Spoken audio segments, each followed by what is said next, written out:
सम्राट, मेरी सहायता करिए सम्राट। मैं तुम्हें सुरक्षित निकालूंगा अशोक, मुझ पर विश्वास रखो। मैं तुम्हें कुछ नहीं होने दूंगा अशोक।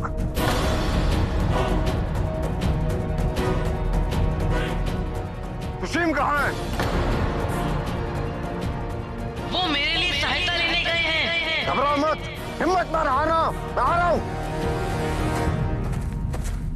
यदि मैं सहायता लेकर नहीं पहुंचा तो पिताजी को ज्ञात हो जाएगा कि मैंने ही अशोक को धक्का मारा।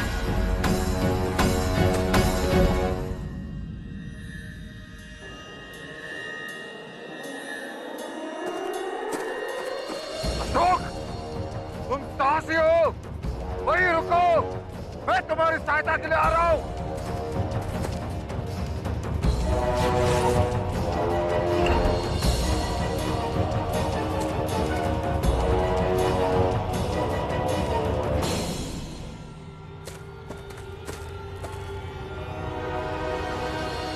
अशोक, मैं आ रहा हूं। नहीं सम्राट, सम्राट मत करिए ये। धैर्य रखो मित, मैं आ रहा हूं। सम्राट आप ऐसा मत करिए।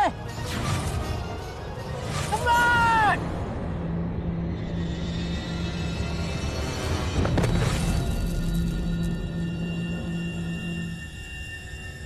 अशोक, अशोक, अशोक, अशोक अशोक अपना हाथ बढ़ाओ। अशोक हाथ बढ़ाओ।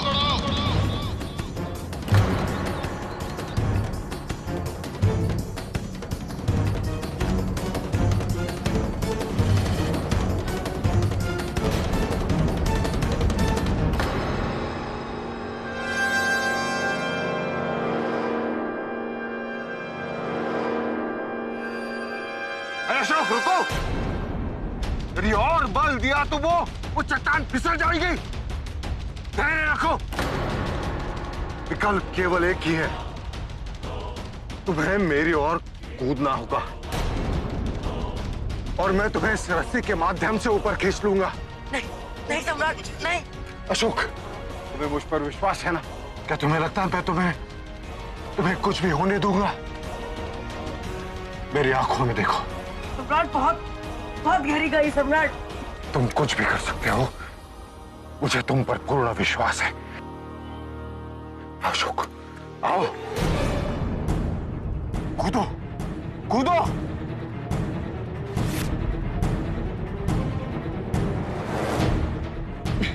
नहीं सम्राट। विश्वास रखो, कूदो।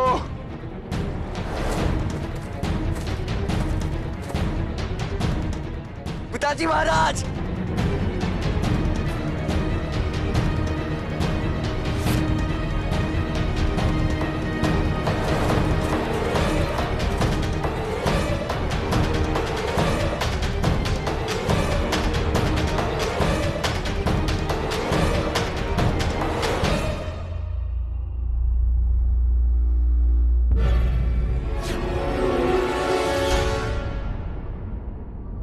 पिताजी महाराज।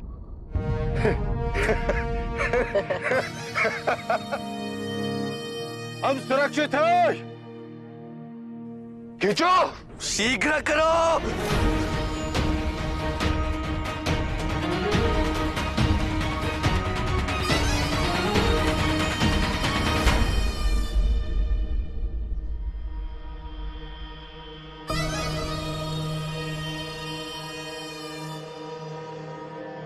तुम ठीक तो हो ना?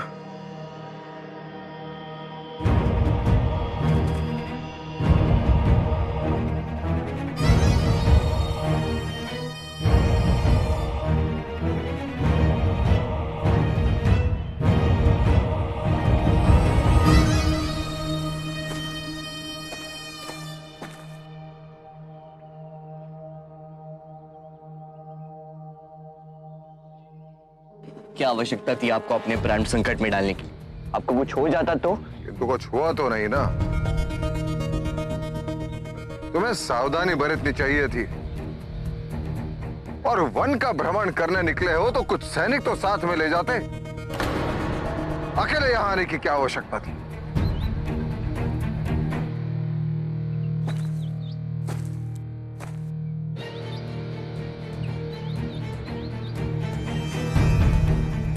मुझे क्षमा कर दो मित्र, मैंने तुम्हारे लिए सहायता लाने में इतना विलंब कर दिया। तुम्हें कुछ हो जाता तो मैं कभी अपने आप को क्षमा नहीं कर पाता।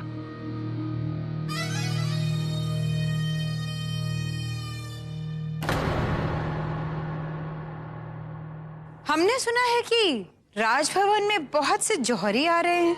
आखिर कौन खरीद रहा है इतने रत्न और आभूषण? और कोई त्योहार भी तो नहीं है ना? और ना ही किसी का विवाह है ना? महारानी चारुमित्र और रानी नूर, आपकी बात सुन के हमें प्रसन्नता है कि हमने अपनी दोनों बहुओं को चुनने में कोई भूल नहीं की। आप दोनों से कोई भी बात छुपाना संभव ही नहीं है। आभूषण हम बनवा रहे हैं। सास के कुछ अधिकार होते हैं कि नहीं? आप ही दिखाते हैं।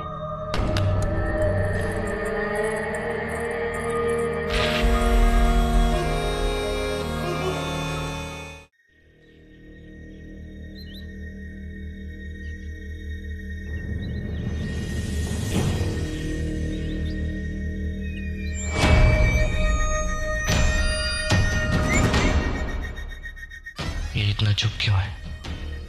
इसे समझ तो नहीं आ गया कि मैंने इसे जानबूझकर धक्का दिया था।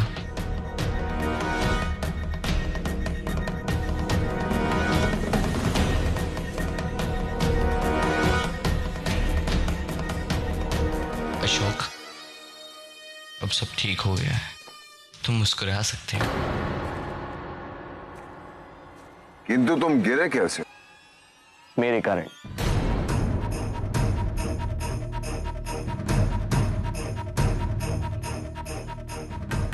प्राकृतिक सुंदरता देखकर मैं कुछ अधिक ही उत्साहित हो गया। मैंने अशोक को कुछ दिखाने के लिए उसे आगे बुलाया। तो मेरा ध्यान नहीं था कि जहां अशोक खड़ा है वही नीचे खाई है।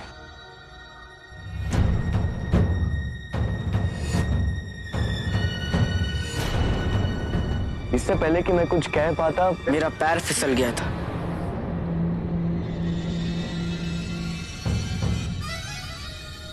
है ना?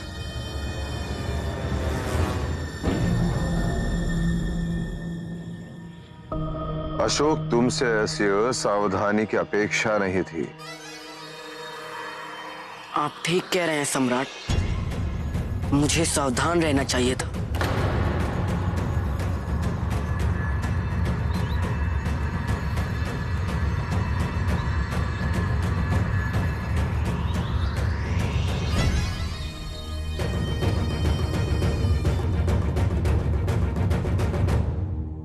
यदि तुम्हें कुछ हो जाता तो मैं स्वयं को कभी क्षमा नहीं कर पाता अशोक।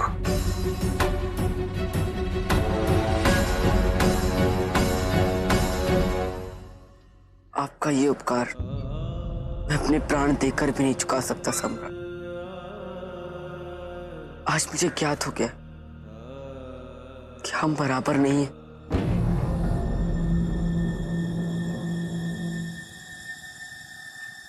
अर्थात? सम्राट, मैं आपसे बहुत छोटा हूं, हर संदर्भ से। इसीलिए हमारी मित्रता संभव नहीं है।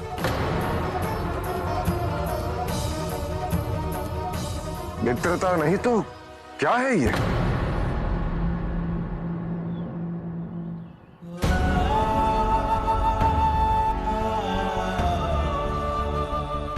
पता नहीं, कोई नाम नहीं है मेरे पास।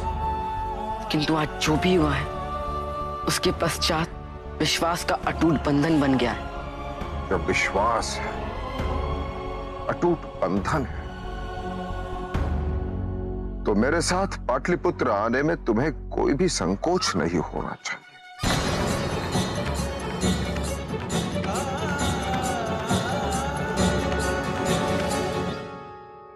नहीं, मैं पाटलिपुत्र कभी नहीं लौटूंगा। कभी नहीं।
तुम्हारे लिए।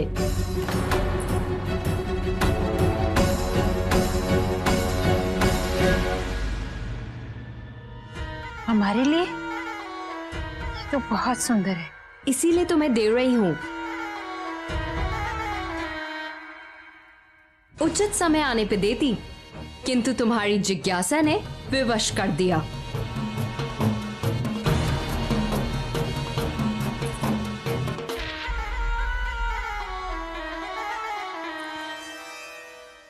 इसको पहनकर जाना हमारे पुत्र से मिलने। वो तुम्हारी सुंदरता पर इतने मोहित रहते हैं कि और सब कुछ महत्वहीन हो जाता है उनके लिए, है ना?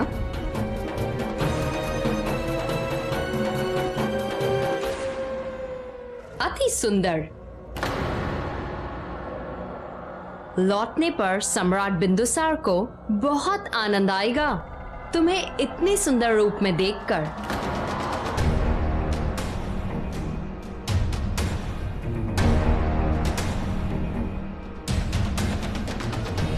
जो आभूषण रह गए हैं उनमें से कोई भी चुन लें अपने लिए। सम्राज्ञी हो तुम, ये तुम्हारा अधिकार है ना?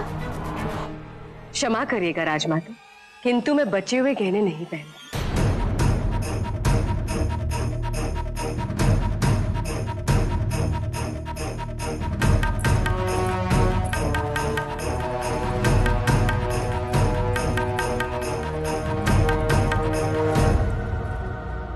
तुम्हें तो कोई उलझन नहीं है ना इनमें से अपने लिए कुछ उठाने में?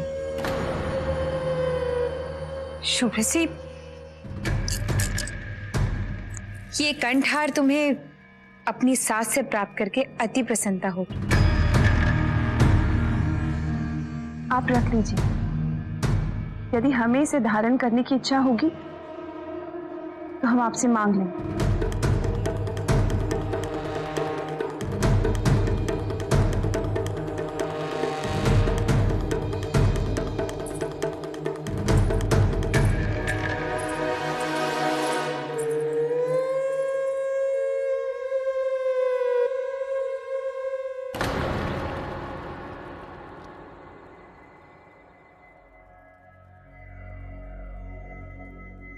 हमारे कहने पे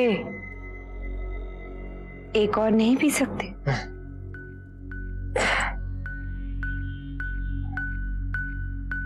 तुम्हारे लिए तो जहर भी पी लूंगा नूर।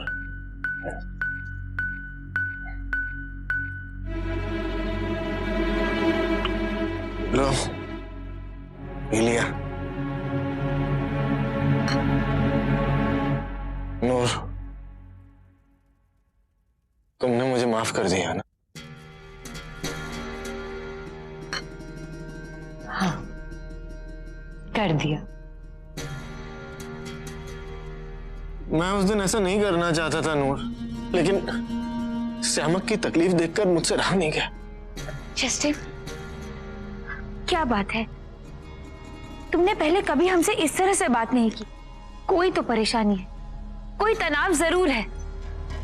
बोलो जस्टिन, ऐसा क्या तनाव है जो हमारे बीच दूरियां पैदा कर रहा है? दूरी? नहीं नूर, हम पास हैं। हमारे दिल पर हाथ रखकर कहो कि कोई परेशानी नहीं, हम पास हैं। हम जानते हैं जस्टिन कि कोई ना कोई परेशानी जरूर है।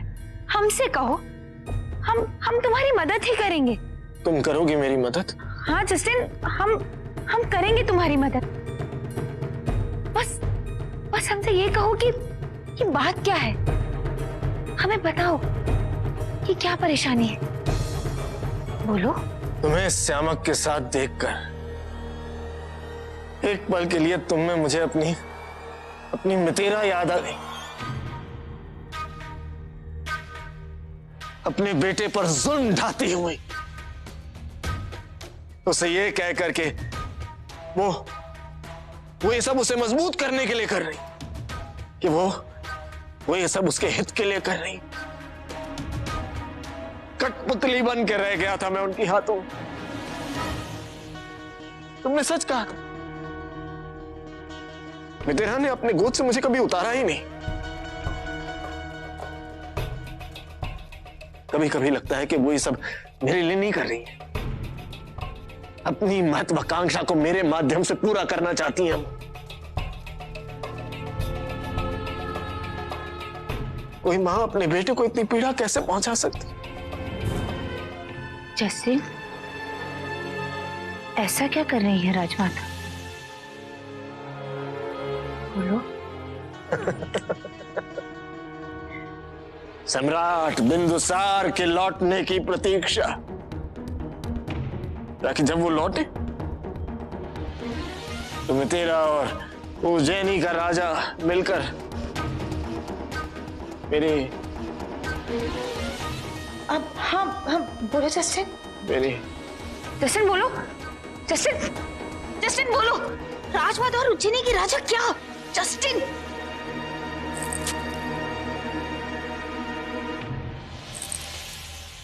राजमाता और उज्जैनी के राजा मिलकर कोई तो योजना बना रहे हैं, लेकिन क्या?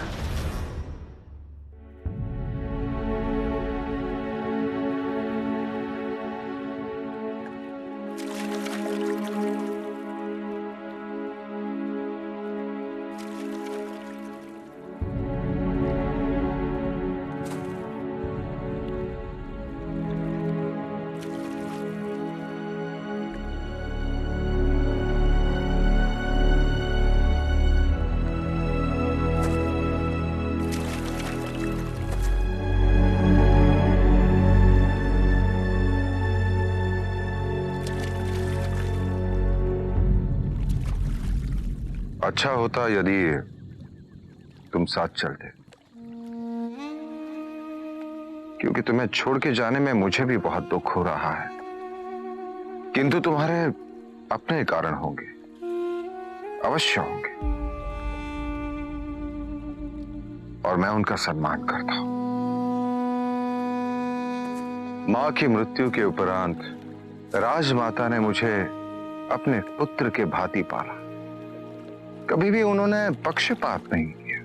फिर भी यदा कदा विचार आ ही जाता था कि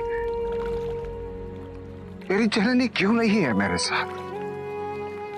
तब दुख होता था, सब निरर्थक लगता था, उद्देश्यहीन, सब दिशाहीन लगने लगता था। ईश्वर से विश्वास ही उठ गया था। मन में केवल प्रश्न और निराशा। ऐसा ही समय मुझे एक स्मरण है।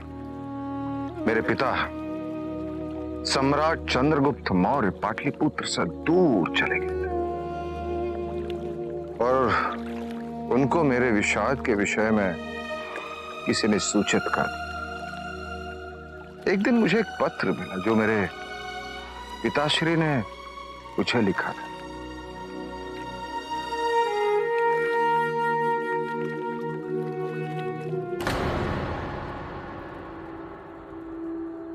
ये कस्तूरी है, मेरी विश्वसनीय गुप्तचरों में से एक। राजभवन की पाकशाला की सुरक्षा एवं पाकशाला का निरीक्षण करना इसका दायित्व है। पाकशाला में कौन, कब और क्यों आता है, इस पर कस्तूरी की दृष्टि होती है, ताकि कोई भी सम्राट या राज परिवार के किसी भी सदस्य के भोजन में विष न मिला पाए। आज से ये पाकशाला में कार्यरत रहेंगी। इनकी सुरक्षा के साथ साथ तुम्हें यह भी दृष्टि रखनी होगी कि मगध के किसी भी सेना अधिकारी या राज परिवार के किसी भी सदस्य की दृष्टि इन पर न पड़े, और किसी को भी ये ज्ञात नहीं होना चाहिए इन्हें यहां मैं लाया हूं। आप निश्चिंत रहिए आचार्य जी। देवी पाकशाला ही एक ऐसा स्थान है जहां आप अपने पुत्र के समीप रहते हुए भी किसी के भी द्वारा पहचानने जाने के भय से मुक्त हैं। न मीर, न अशोक, न सम्राट, यहां पाकशाला में पाक शास्त्रियों के अतिरिक्त किसी को भी प्रवेश निषिद्ध है।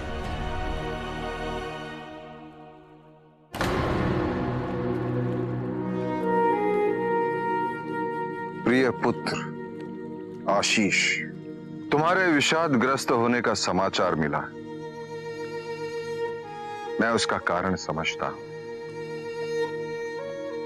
तुम्हारी माता दूरधरा अत्यंत शांत और उच्च विचारों वाली स्त्री थी, और यह दुखद है, दुर्भाग्यपूर्ण है कि तुम्हारे जन्म के साथ ही उन्हें मृत्यु को प्राप्त होना पड़ा।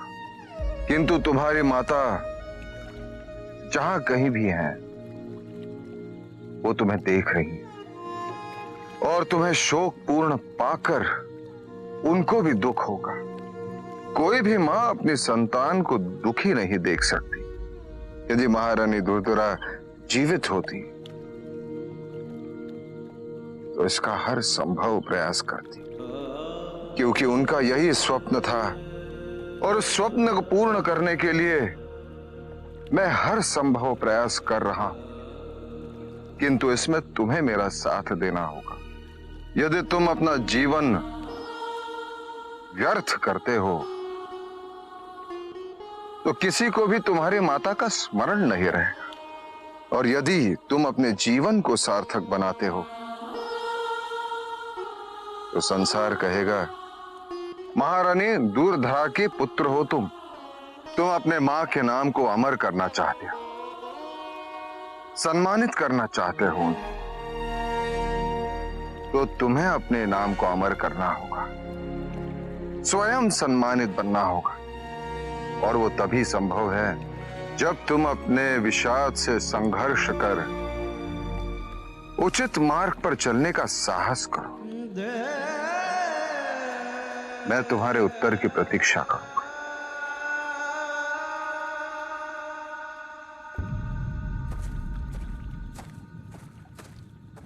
सम्राट, हम पाटलिपुत्र जाने के लिए तैयार हैं।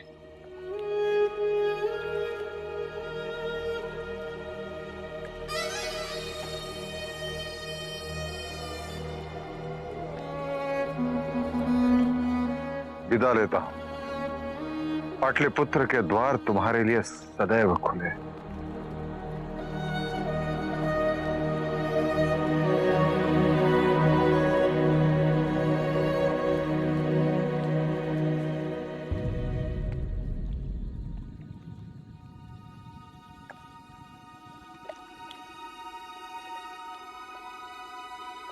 कुछ कहोगे नहीं?